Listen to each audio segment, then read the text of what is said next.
Hi hello welcome to post 16. నేను మీ మురళీ రాపల్లి. కడపలో ఈరోజు మహానాడు స్టార్ట్ చేశారు. ఆ విషయం మనందరికీ తెలుసు. అయితే ఈ మహానాడు ఎన్టీ రామారావు గారి వాయిస్తో స్టార్ట్ అయినటువంటి ఒక వీడియోతో స్టార్ట్ అవుతుంది. అదేవిధంగా చంద్రబాబు నాయుడు గారు మహానాడు సభలో మాట్లాడుతూ ఆయన చెప్పిన కొన్ని మాటలు చాలా ఆశ్చర్యానికి గురిచేస్తాయి మనల్ని. ఎందుకంటే ఆయన మాట్లాడుతూ మధ్యలో గతంలో 7 స్థానాలు గెలిచాం, రాబోయే రోజుల్లో కడప మొత్తాన్ని మనమే గెలవబోతున్నాం, 10కి 10 స్థానాలు అంటూ చంద్రబాబు నాయుడు గారు మాట్లాడటం జరిగింది. నిజంగానే ఇప్పుడున్న పరిస్థితుల్లో ఈ మాటలు మాట్లాడాలంటే చాలా ధైర్యం కావాలి. మరి చంద్రబాబు నాయుడికి ఎంత ధైర్యం ఉందో ఏమో నాకు తెలియదు, కానీ ఇప్పుడు ఈయన ఈ మాటలు మాట్లాడటం వెనక ప్రజల్లో ఆత్మవిశ్వాసాన్ని నింపడానిక, లేదంటే అసత్య ప్రచారాలని ప్రజల్లోకి తీసుకెళ్లటం అనేది అర్థం కాని సిచ్యువేషన్. ఒకసారి చంద్రబాబు నాయుడు గారు ఏం మాట్లాడారో వినండి. ఈ రోజు కడప గడ్డపై జరుగుతున్న ఈ మహానాడు చూస్తే ఎన్నికలై ఏడాది జరుగుతున్నా మీలో ఆ కసి, ఉత్సాహం, ఉద్వేగం ఏ మాత్రం తగ్గలేదు. నేను చాలా మహానాడు చూశాను.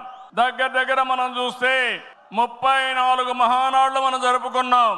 2 మహానాడులు డిజిటల్ గా జరిగాయి. అయితే ఈసారి కడపలో, దేవుని గడపలో జరిగే మహానాడు ఒక చరిత్ర సృష్టించబోతుంది. సువర్ణాక్షరాలతో ఆంధ్రదేశ రాష్ట్ర ఆర్థిక పరిస్థితి ఒక దిశ నిర్దేశిస్తుందని చెప్పి తెలియజేసుకున్నా. ఈరోజు చల్లని వాతావరణం. అన్ని మహానాడులంటే చాలా వేడివేడిగా ఉండేది, ఎండలు ఎక్కువ ఉండేటివి. ఒక ప్రశాంతమైన వాతావరణంలో, ఆహ్లాదకరమైన వాతావరణంలో ఈరోజు కడపలో మహానాడు జరుగుతా ఉంది. ఉమ్మడి కడప జిల్లాలో 10 స్థానాలకు గాను 7 స్థానాలు గెలిచాం. మన సత్తా చాటాం. ఈసారి ఇంకొంచెం కష్టపడితే 10కి 10 మనమే స్వీప్ చేస్తాం. రాయలసీమ ప్రజలు అద్భుత చైతన్యంతో ఈసారి ఇచ్చిన తీర్పును గౌరవిస్తూ వారికి ధన్యవాదాలు తెలపడానికి కడపలో మహానాడు పెట్టాలని నిర్ణయించాం. ఈ మహానాడును మీరు చూస్తే బ్రహ్మాండంగా చేసిన నాయకులకు, కార్యకర్తలకు మనస్ఫూర్తిగా అభినందనలు, కృతజ్ఞతలు. చూశారు కదా, నిజంగానే ఇప్పటి వరకు ఒక్క పథకం కూడా ఫుల్ ఫ్లెడ్జ్డ్గా ఇవ్వలేదు మనకి, అవునా కదా? నిజం చెప్పాలంటే మహిళలకు 3 గ్యాస్ సిలిండర్లు కూడా ఇవ్వలేదు.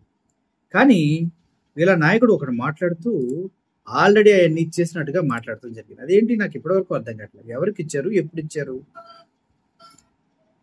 ఆల్రెడీ 3 గ్యాస్ సిలిండర్లు ఇచ్చినట్టు ఆయన లైవ్ లో మాట్లాడుతూ ఉన్నారు.